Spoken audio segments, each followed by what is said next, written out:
নমস্কার বন্ধুরা, আমার ইউটিউব চ্যানেল যাহা সত্য তাহাই শিব তাহাই সুন্দরে আপনাদেরকে স্বাগত জানাই।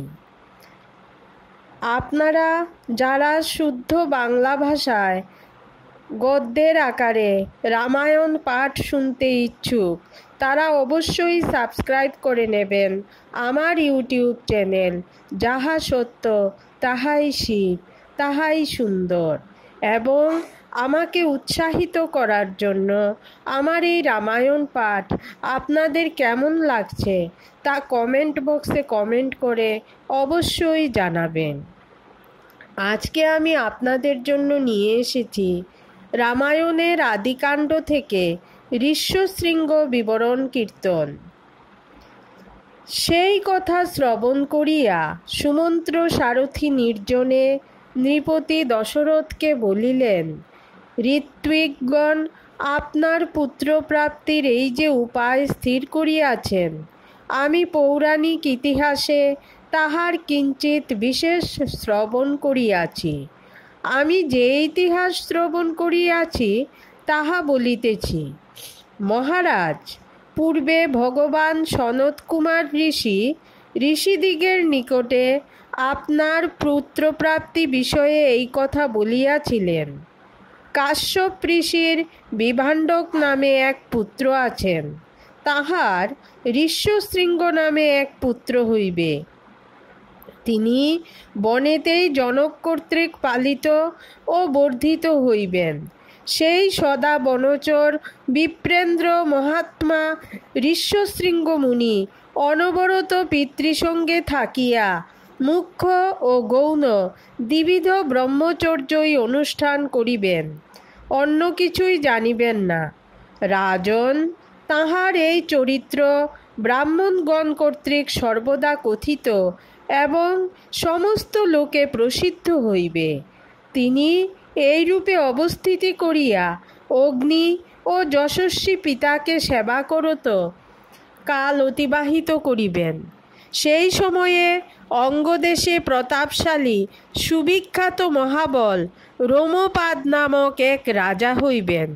সেই রাজার অধর্মবশত সর্বলোক ভয়াবহ সুদারুণ অতি ঘোর অনাবৃষ্টি হইবে।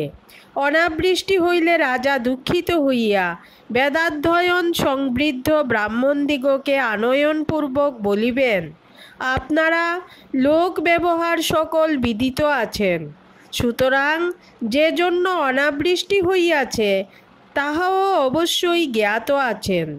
অতএব যাহাতে আমার পাপের প্রায়শ্চিত্ত হয় এরূপ কোনো নিয়ম আদেশ করুন। অনন্তর সেই সমস্ত বেদজ্ঞ দ্বিজসত্তম ব্রাহ্মণ নরপতি কর্তৃক এরূপ উক্ত হইয়া তাহাকে বলিবেন, রাজন, আপনি যে কোনো উপায়ে হোক এখানে বিভাণ্ডক তনয় ঋষ্যশৃঙ্গকে আনয়ন করুন।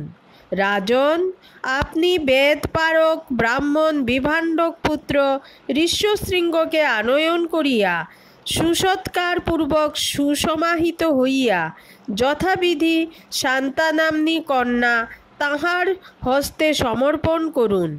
রাজা রোমপাদ তাহাদিগের বাক্য শ্রবণান্তে সেই বীর্যবান ঋষ্যশৃঙ্গকে কি উপায়ে এখানে আনা যাইতে পারে এরূপ চিন্তাকুল হইবেন।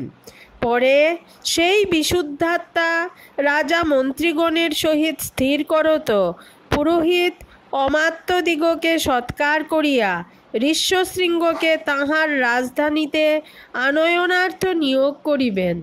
পুরোহিত এবং অমাত্যেরা রাজার বাক্য শ্রবণপূর্বক ব্যথিত হইয়া অবনত মুখে, আমরা বিভাণ্ডক ঋষি হইতে ভীত হইতেছি, আমরা যাইতে পারিব না, ইহা বলিয়া সেই নরপতিকে অনুনয় করিবেন।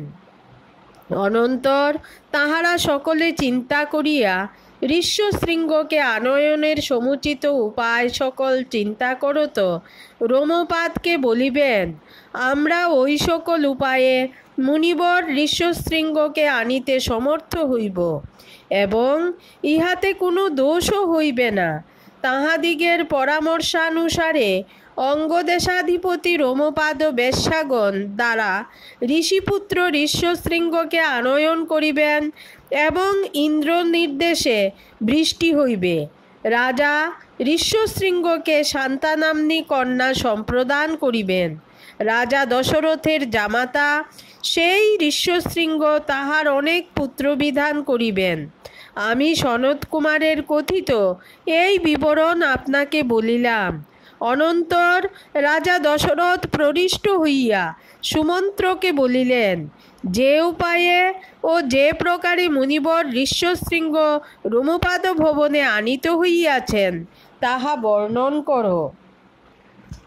এই ছিল আজকের ঋষ্যশৃঙ্গ বিবরণ কীর্তনের পাঠ।